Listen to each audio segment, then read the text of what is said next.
बस ये अंतर है जो हम में और उनमें दिखाई पड़ता है। और उसका कारण ये था कि हमने संविधान को माना, हमने अपने उन मूल्यों को माना, हमने अपने नायकों को समझा और बिना किसी भेद के, बिना किसी विभेद के इस देश की प्रगति की यात्रा में सब शामिल हो गए।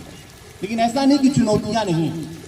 ये जानकर आश्चर्य होगा कि इस देश में 3 करोड़ ऐसे लोग हैं जो 60 रुपया भी नहीं कमाते हैं, वो इस गरीबी के स्तर पे चल रहे हैं।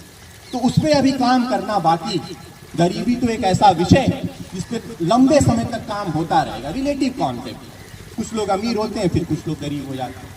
तो ये देश के सामने ऐसी कुछ चुनौतियां हैं जिन पर हमको काम करना ही है।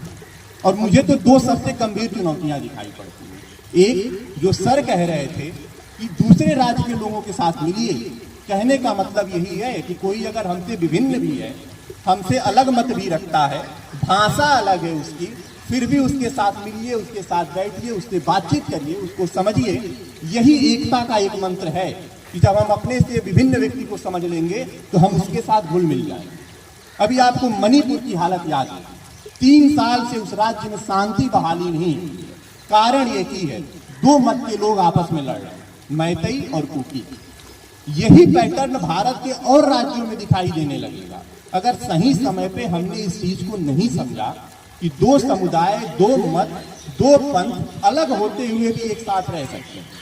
और ये देश 77 वर्षों से यही दिखा रहा है। यहाँ की माइनॉरिटी जिसकी संख्या 1% भी नहीं, चाहे वो पारसी हो, जैन हो, आप देखिए कितना शांति से वो रहते हैं। वहीं आप दूसरे मुल्क में देख लीजिए, हाल में बांग्लादेश की घटना देख लीजिए, वहाँ के अल्पसंख्यकों के साथ क्या हो रहा है। तो यही चीज हमें समझनी है कि देश के अंदर इतनी विभिन्नता है, इतने लोग हैं, इतने तरह की सोच है कि उसमें एकता की बात करनी ही होगी। और यही वो दिन होते हैं जो हमें सिखाते हैं कि एकता क्या है। एकता ये है कि इस राष्ट्रीय ध्वज के सामने मैं किसी से किसी का नाम नहीं पूछ रहा हूँ, मैं किसी से किसी का राज्य नहीं पूछ रहा, मुझे बस पता है कि जो भी इसके सामने खड़ा है वो मेरा हिंदुस्तानी है। बस यही भाव है जो इस देश को एकता के उस सूत्र में बांध सकता है। और दूसरी चीज, फेक न्यूज। मैं अभी 3-4 दिन पहले उस घटना से इतना दुखी हुआ कि वो मुंबई के जलगांव में एक घटना घटी। आप सब लोगों ने देखा होगा कि ट्रेन में एक अफवाह फैली कि आग लग गई।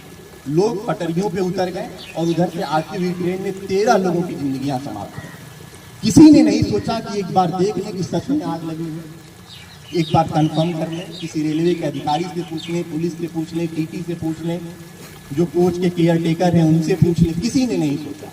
फेक न्यूज फैली, आग लगी है, 13 लोग पटरियों पे गए, ट्रेन आई उधर से, सबको खत्म करके चली गई। एक फेक न्यूज ने इतनी बड़ी दुर्घटना इस देश